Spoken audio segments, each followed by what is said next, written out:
नमस्कार, खबरों की खबर में आपका स्वागत है।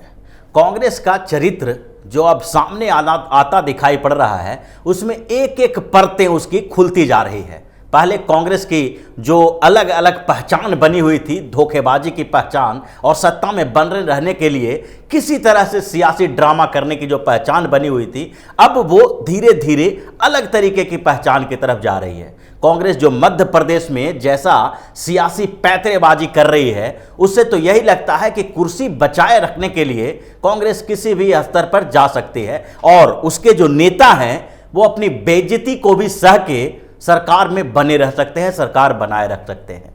कांग्रेस को वहां पर बहुमत खत्म हो चुका है। मध्य प्रदेश में जब से ज्योतिरादित्य सिंधिया के समर्थक विधायकों ने इस्तीफा दिया, 22 विधायक कांग्रेस से अलग हो गए, उसके बाद से ही उनके पास बहुमत नहीं था। लेकिन फिर भी किसी न किसी तरह से एक एक दिन सरकार बचाए रखने के लिए अलग अलग पैंतरेबाजी कर रहे हैं दिग्विजय सिंह और कमलनाथ। कमलनाथ को सपोर्ट करने के लिए दिग्विजय सिंह भी अब बहआई के स्तर पर उतर गए हैं। वो जिस तरह से विधायकों को अपने पक्ष में लाने की कोशिश कर रहे हैं और विधायक उन्हें बार बार बेइज्जत करके वहां से निकाल रहे हैं, फिर भी दिग्विजय सिंह किसी तरह से वहां जाने की कोशिश में लगे हैं कि कभी न कभी किसी न किसी स्तर पर सरकार को बचा लिया जाए। कुर्सी पाने के लिए दिग्विजय सिंह अब इस बेशर्मी पे उतर गए हैं कि बेंगलुरु जब गए तो उनके विधायकों ने, जो कांग्रेस के विधायक हैं जिनके साथ ये लोग इतने सालों तक काम कर चुके हैं, उन लोगों ने इनसे मिलने से मना कर दिया। मना करने के बाद भी दिग्विजय सिंह वहां पर अड़े हुए हैं और यहां तक कि जब उनके अपने विधायक उनसे मिलने से मना कर रहे हैं तो वो कर्नाटक हाई कोर्ट में जाके एक याचिका दायर कर रहे हैं। याचिका किस बात की है कि यहां पर विधायकों को बंदी बनाया गया है, बंधक बनाया गया है, उनसे हमें मिलने नहीं दिया गया है। अब कोई भी व्यक्ति अगर किसी से मिलना नहीं चाहता है तो कोर्ट कैसे उसको जबरदस्ती मिलने के लिए मजबूर कर सकता है? ऐसी स्थिति हो नहीं सकती थी और दिग्विजय सिंह के प्ली को दिग्विजय सिंह ने जो याचिका दायर की थी उसको रिजेक्ट कर दिया।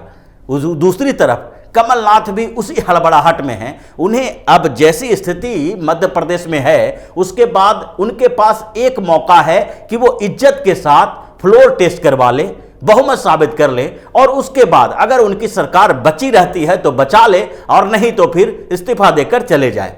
लेकिन वो नहीं करेंगे। वो एक एक दिन अपने मुख्यमंत्री बने रहने के लिए एक एक दिन के लिए पैंतरेबाजी कर रहे हैं। सुप्रीम कोर्ट में जो इनका लॉजिक था, जो इनके तरफ के लोगों का लॉजिक था, वो भी एक आश्चर्यजनक बात है। लोकतंत्र में बहुमत साबित करना सबसे बड़ी बात होती है, यही एक चुनौती है। अगर बहुमत आपके पास है तो आप सरकार चला सकते हैं, बहुमत नहीं है तो सरकार नहीं चला सकते हैं। आपको इस्तीफा दे देना चाहिए नैतिकता के आधार पर, लेकिन नैतिकता इन लोगों के पास बची नहीं है। और उसके बाद ये लोग सुप्रीम कोर्ट में अजीबोगरीब तरीके के तर्क दे रहे हैं कि एक दिन और मौका दे दिया जाए, एक दिन और मौका दे दिया जाए और एक एक दिन के मौके के साथ वो एक दिन का मुख्यमंत्री और बने रहना चाहते हैं ताकि उस एक दिन में जो रही कहीं कसर है, क्योंकि उनको पता है कि अब सरकार उनकी चलने वाली नहीं है, तो एक दिन का ही मौका मिल जाए जिस एक दिन में वो कुछ अपना फायदा कर ले।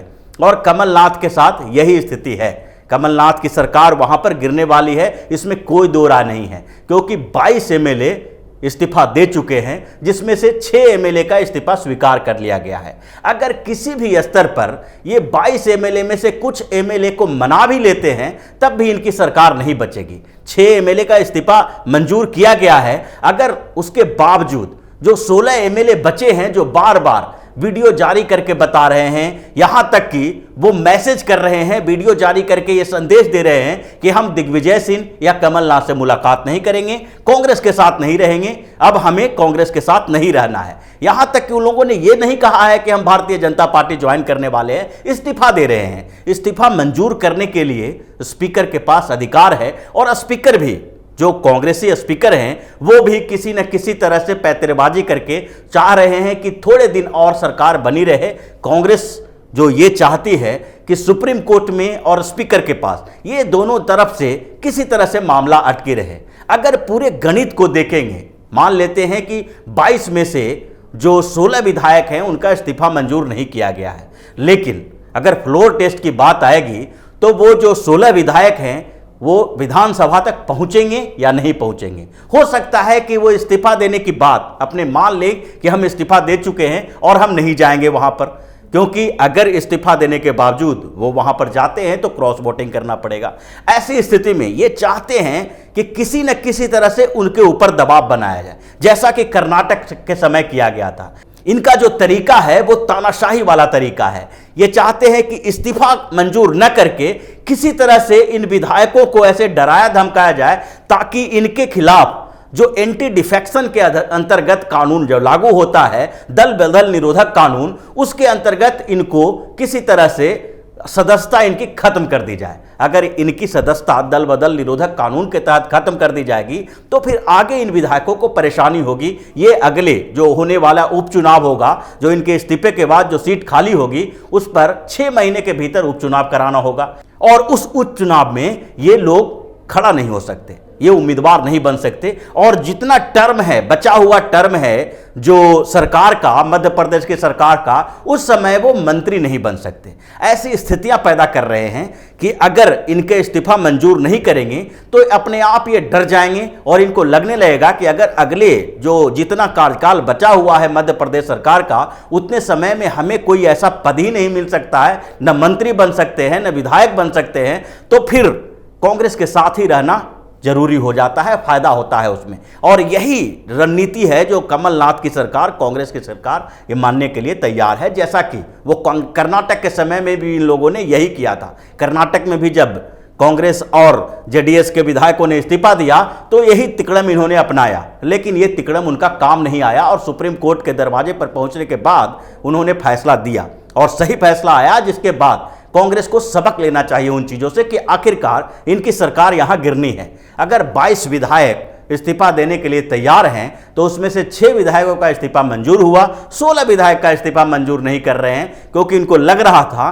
कि 6 विधायकों का इस्तीफा मंजूर करने के बावजूद हमारे पास बहुमत है और उस बहुमत के आधार पर हम किसी न किसी तरह से सरकार बचा लेंगे। लेकिन हुआ ऐसा नहीं। 16 विधायक यहां से चले गए और वो कर्नाटक में बैठे हुए हैं और बता रहे हैं कि हम इस्तीफा दे चुके हैं, हमारे इस्तीफा को मंजूर की जाए। और यहां तक कि जब ये जो चौहान, शिवराज सिंह चौहान के वकील हैं और जो मध्य प्रदेश सुप्रीम कोर्ट में जब इसकी सुनवाई चल रही थी तो उस समय जिस तरह से एक एक दिन का मौका कांग्रेस के नेता मांग रहे थे, मध्य प्रदेश की सरकार की तरफ से ये बात मांग की जा रही थी कि एक दिन और मौका दिया जाए, एक दिन और मौका दिया जाए। और ये लोग जो आरोप लगा रहे हैं कि कांग्रेस के जो रिबेल एमएलएज हैं उनको बंधक बनाया गया है, तो ये इस तरफ से जो डिफेंस लॉयर हैं उन्होंने बोला, इन्होंने बताया कि अगर आपको शक है, सुप्रीम कोर्ट को ऐसा लगता है कि ये विधायकों पर दबाव बनाया जा रहा है, तो सुप्रीम कोर्ट के सामने उनको पेश करने के लिए तैयार है। लेकिन सुप्रीम कोर्ट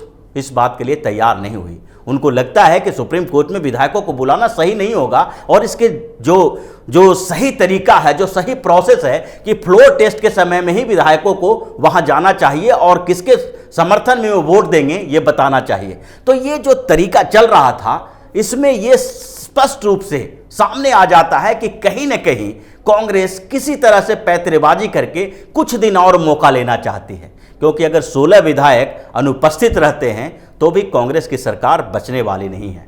22 विधायक कांग्रेस के इस्तीफा दे चुके हैं, 6 का मंजूरी मिल चुकी है और 16 विधायक को मंजूरी नहीं मिली है। अगर इस पूरे समीकरण में देखते हैं तो उसके बाद कांग्रेस के पास सिर्फ 92 विधायक रह जाते हैं और फिर मध्य प्रदेश विधानसभा का स्ट्रेंथ 206 हो जाएगा, क्योंकि वहां पर 230 स्ट्रेंथ है मध्य प्रदेश विधानसभा का, जिसमें 2 सीटें पहले से ही खाली है। तो 228 में से अगर ये 22 विधायकों को हटा दें तो भी 206 हो जाएगा और वैसी स्थिति में 104 विधायकों की जरूरत सरकार में बहुमत साबित करने के लिए होगी। भारतीय जनता पार्टी के पास अभी भी 107 विधायक हैं, जिसके लिए उन्हें किसी निर्दलीय विधायक और दूसरे विधायकों को समर्थन की जरूरत नहीं है। अगर निर्दलीय समर्थन नहीं देते हैं, बसपा और सपा के विधायक समर्थन नहीं देते हैं, फिर भी 206 सदस्यों वाली विधानसभा में 107 जो एमएलए हैं भारतीय जनता पार्टी के, वो बहुमत साबित करने के लिए काफी हैं, क्योंकि 104 विधायकों की जरूरत बहुमत साबित करने के लिए उनके पास होगी। और इस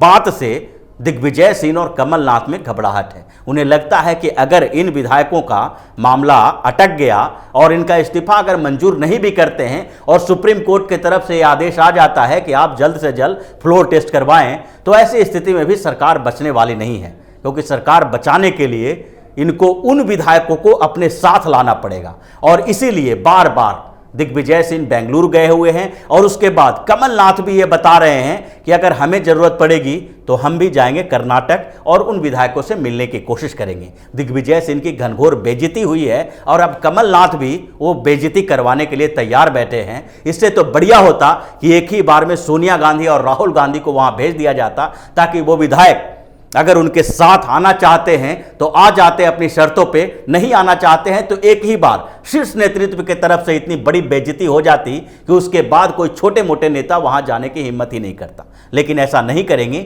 वो एक एक दिन करके टालना चाहते हैं कि चाहे जितना समय हो जाए, 1 दिन 2 दिन 4 दिन ही मुख्यमंत्री बनने का मौका मिल जाए। उस बीच जो भी इनका काम अटका पड़ा हुआ है, यानी कि करप्शन का जो मामला इनका सेट करना है, वो एक एक 2 दिन में अब धीरे धीरे ये वो मामला निपटाना चाहते हैं, ताकि किसी तरह से 1 दिन 2 दिन का समय जो मिल रहा है उसका पूरा उपयोग किया जा सके। ये उपयोग कोई काम के लिए नहीं है, ये जानते हैं कि सरकार तो इनकी गिरनी ही है, किसी भी स्तर पर हम इसको बचा नहीं सकते, चाहे जितना पत्रेबाजी कर लें। लेकिन 1 2 3 दिन जो टाइम मिलेगा, जो समय बढ़ाया जा रहा है, उसमें ये अपना भ्रष्टाचार के लीपापोती करने की तैयारी कर रहे हैं। वो किसी तरह से चाह रहे हैं कि ये जो विधायक हैं उनको हम किसी तरह से अपने पक्ष में करें, या फिर यहाँ तक कि भारतीय जनता पार्टी के भी कुछ विधायकों से संपर्क साधने की कोशिश में ये लगे हुए हैं। लेकिन इनका जो मनोकामना है वो पूरा होने वाला नहीं है